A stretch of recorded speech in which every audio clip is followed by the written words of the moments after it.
Kalau untuk kategori usia, biasanya kan ada kategori usia gitu ya Pak ya. Kalau di cabang olahraga berkuda itu seperti apa? Sama Mbak. Jadi di olahraga berkuda itu ada kelas perdana. Jadi usia muda, umur 2,5 tahun. Hah? 2 tahun? Iya, 2,5 tahun. Biasa ini sudah masuk kelas-kelas perdana, kelas awal. Untuk kudanya atau atletnya? Untuk kuda, untuk kudanya maksudnya. Untuk kuda. Ya. Okay. Kalau untuk atlet kan umur maksimal 22 Mbak. Untuk kejur cup sama kejur prof di Porprov juga. Kalau kuda ada Mbak, nanti ketinggian. Ya, kalau sudah kelas masuk ketinggian. Jadi tinggi kuda berapa itu masuk jenis kelas. Tapi untuk perdana tadi itu ya tergantung. Ada perdana kecil, ada perdana besar, ada perdana sandal, ada perdana ya poni misalnya seperti itu. Itu dari jenis kudanya ya? Ya, dari jenis kudanya. Ketinggian kuda terutama. Ketinggian kuda itu mau pacu, HBA ataupun juga equestrian juga? Iya, ada ketentuan. Ada ketentuannya juga. Oke. Kalau untuk atletnya? Untuk atlet, kalau di event-event bukan Porprov itu memang umum sifatnya atletnya. Tapi kalau sudah Porprov itu ada batasan. Ada batasan. Makanya kalau di equestrian itu ada kelompok umur usia 13 tahun. Ada memang sendiri Mbak. Ada usia 13 tahun ada sendiri. Kemudian di atas 13 tahun ada sendiri. Yang usia 21 sampai 22 itu ada sendiri. Jadi kelasnya ada sendiri. Jadi usia 13 ada sendiri untuk atlet. Untuk atlet ya. Untuk atletnya. Itu di equestrian dan juga HBA dan pacu. Jadi di semua komisi. Kalau di pacu hanya ketentuan umur nanti. Tidak ada kelompok umur, tapi maksimal usia atlet. Jadi 22. Maksimalnya. Jadi kalau misalkan di bawah 22 ya bebas gitu ya, iya, bisa betul, ya. Bisa dia mungkin mau dipacu ataupun juga di yang lainnya gitu ya. Oke.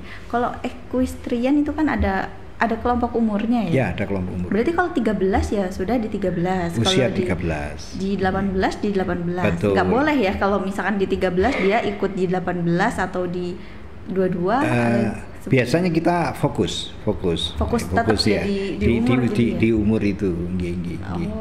Kalau ketentuan untuk yang akan datang kami belum tahu karena masih belum turun TP-nya itu. Insya Allah begitu Mbak. Oke. Jadi yang jelas untuk persiapannya si kudanya ini jangan cuma di kandang gitu ya. Betul. Jadi harus rutin latihan. Terus kemudian kalau bisa ya ikut kegiatan di luar juga gitu ya, kayak kejuaraan kabupaten gitu, provinsi. Oke. Kalau saya lihat gitu ya Pak ya, untuk memelihara kuda ini kan effortnya tinggi banget ya, bukan hanya sekedar rasa sayang kita ke kuda, tapi juga ada materi-materinya juga gitu. Tadi juga sempat disinggung kalau kita misalkan mau bawa si kuda ini ke tempat kejuaraan gitu, itu kan lebih lama lebih baik gitu ya. Nah jadi kan saya mikirnya wah banyak biayanya juga gitu. Nah untuk persiapan Porprov 2025 nih Pak, kalau soal anggaran gitu gimana Pak? Sudah siapkah untuk Lumajang? Kebetulan untuk Lumajang kami sudah siap dengan rencana anggaran. sudah Karena kalau ada ya. Sudah kita susun Mbak Kiki. Kalau kami dasar menyusun anggaran itu adalah kebutuhan di lapangan. Kebutuhan di lapangan. Sedangkan untuk anggaran ada bantuan dari pemerintah itu kan pagu anggaran ya. Jadi berapa anggarannya sudah kita berikan kan gitu. Tapi kalau kita ya berdasarkan kebutuhan di lapangan. Sehingga tetap kita menyusun anggaran sesuai dengan kebutuhan di Kabupaten Lumajang, kemudian kita ajukan ke pemerintah melalui KONI, ya baru nanti akan diverifikasi. Kebetulan untuk saya, alhamdulillah sudah menyusun anggaran untuk kegiatan mulai dari persiapan, kemudian ada pusat latihan, kalau dulu ada pusat cup, sekarang pusat cabur, sekarang cabur. Jadi masing-masing cabur itu diberi kewenangan untuk mengelola latihan pemusatan latihan maksudnya. Kalau dulu kan jadi satu di KONI di kabupaten. Kalau sekarang diserahkan pada masing-masing cabur. Misalnya kami berkuda, ya kami sudah yang melaksanakan pusat latihan. Misalnya ada sepeda, ya nanti dari cabur sepeda itu yang melaksanakan pemusatan latihan. Ya semacam TC lah Mbak, TC itu dilakukan oleh cabur. Kami sudah menyusun dan sudah mempersiapkan. Ya, walaupun padahal masih lama gitu ya. Biasanya itu di bulan apa? Kami insya Allah nanti mulai dari bulan Maret lah, maksimal Maret sudah persiapan. Ada pemusatan latihan. Jadi kalau kami kebetulan masih kami kendala dengan lapangan, tapi apapun harus kita upayakan. Itu bulan Maret sudah harus kita persiapkan matang, sudah siap tempur kalau bulan karena diperkirakan bulan Juni kan. Untuk Porprov bulan Juni. Wow, berarti kalau dari Maret sampai Juni ada waktu 3 bulan gitu ya untuk persiapan si kuda dan juga si atletnya. Betul, gitu ya. Betul. Ya. Berarti kayak ada tambahan vitamin-vitamin gitu juga pasti, ya untuk kuda dan juga atletnya gitu ya. Ada. Wow, itu sudah masuk anggaran itu ya. Kemarin kita bantu, jadi ya sifatnya kita bantu. Kalau kebutuhan penuhnya ya enggak mungkin kita bisa ya karena ya itu tadi untuk kosnya biaya kuda itu cukup tinggi Mbak. Jadi mulai dari makanan, support makanan, kemudian obat-obatan juga itu banyak banyak ya makanya kita bantu untuk kemarin. Alhamdulillah walaupun enggak banyak ya masing-masing pemilik kuda kita bantu, kita fasilitasi untuk makanan sebelum menuju ke Porprov itu. Iya. Sekarang ini Porprov 2025 di Malang Raya. Malang Raya. Ya. Lumayan dari Lumajang ke Malang. Iya. Soalnya saya tuh berpikirnya gini, kalau misalkan Porprovnya itu nanti tuan rumahnya di kota misalkan di Ngawi itu kan masuk Jawa Timur gitu ya, tapi kan jauh dari Lumajang. Wah itu saya mikirin si kudanya juga, atletnya juga gitu ya. Oke. Karena kalau misalkan di cabur berkuda ini kan memang kita kayak bawa 2 makhluk hidup gitu ya, si atlet dan juga si kudanya gitu. Jadi kita ada 2, atlet kuda dan atlet manusia. Iya benar. Jadi itu semua sudah masuk anggaran ya? Ya sudah kita masukkan.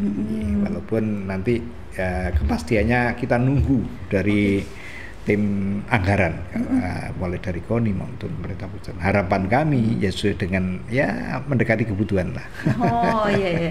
Yang penting kita sudah punya susunan rencana anggarannya seperti apa gitu ya. Entah itu nanti berkurang atau ditambahi gitu. Itu biasanya bawa atlet berapa dan kuda berapa itu? Kalau kemarin kami dari equestrian 4 insya Allah. 4, kemudian dari HBA 4, dari pacu insya Allah kemarin 8. Untuk tahun ini kita persiapkan 20 kuda.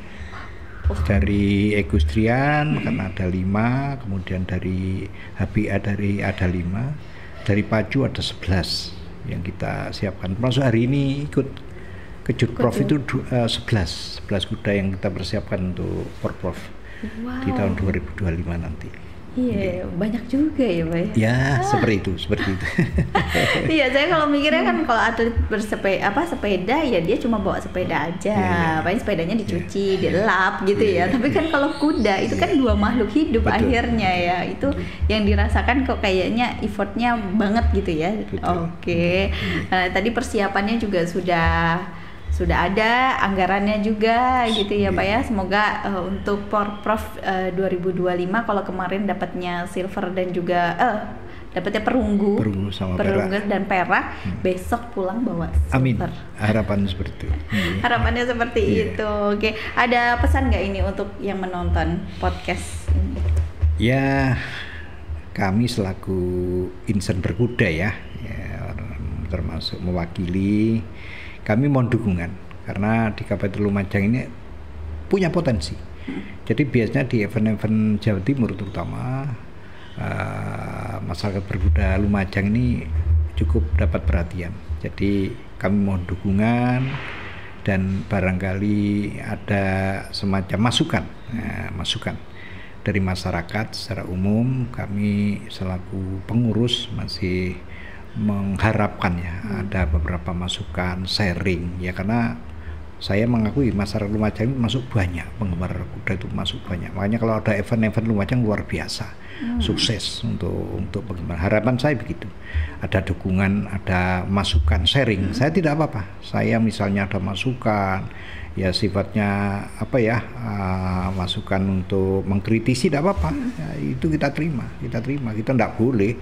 Jadi ada boleh alergi, nanti ada kritikan, ada enggak. Kalau saya enggak, demi kebaikan. Apalagi ini persiapan Prov, ada masukan dari masyarakat, insya Allah saya perhatikan. Apalagi kalau masukan yang baik pasti saya akan. Seperti itu Mbak Kiki. Oke, baik, terima kasih banyak Pak Mas Rufi atas kehadirannya. Jadi saya tahu tentang cabang olahraga berkuda gitu ya, kesiapannya seperti apa, termasuk juga apa sih yang harus perawatannya tuh seperti apa gitu ya. Yang jelas harus terus dilatih si kuda dan juga si atletnya. Baik, terima kasih banyak. Mbak Kiki. Assalamualaikum. Waalaikumsalam warahmatullahi wabarakatuh.